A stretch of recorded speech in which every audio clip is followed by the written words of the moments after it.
Järgnev teema on tervise vallast ja puudutab nii noori kui vanu. Räägime sellest, kuidas hoida oma südant. Selleks, et süda oleks terve, on 2 väga olulist ja äärmiselt lihtsat põhimõtet, mida jälgida. Esiteks tuleks vältida kõiki tegevusi, mis meie südant kahjustavad. Ja teiseks tuleks arvestada tegevustega, mis meie südant toetavad ja tugevdavad.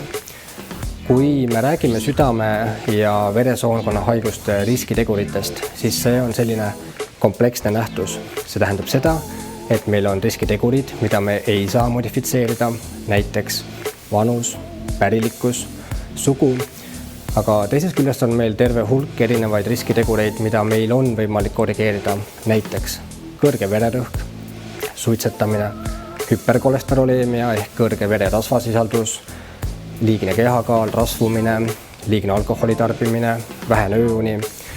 Kusjuures uuringute järgi on leitud, et väheliikuv elustiil on üks kõige olulisemaid üldsuremust mõjutavaid riskitegureid. Seega, kui me oleme regulaarselt ja eesmärgipäraselt kehaliselt aktiivsed, saame me seeläbi juba väga palju oma südame ja üldise tervise heaks ära teha. Kuidas täpsemalt aru saada, et oleks aeg arsti poole pöörduda, et näiteks südamevalu ennetada? Paraku on kroonilistele haigustele tüüpiline, et sageli tekivad kaebused alles siis, kui haigus on üsna kaugele arenenud. Kaebuste tekke on kahtlemata indikaatoriks, et viimane aeg on arsti poole pöörduda. See ei tähenda loomulikult seda, et kõik inimesed, kes on teadaolevalt terved, kellel kaebuseid ei ole, peaksid kohe arsti juurde kiirustama. Eriti inimesed, kes on elu jooksul oma tervise eest eeskujulikult ja sihipäraselt hoolt kandnud. Aga olukorras, kus tõesti kaebused tekivad, tuleks alati otsida abi. Ja ma arvan, et iga täiskasvanud inimene võiks tunda teatud elutervet muret oma tervise suhtes ja võiks käia regulaarselt oma tervist kontrollimas.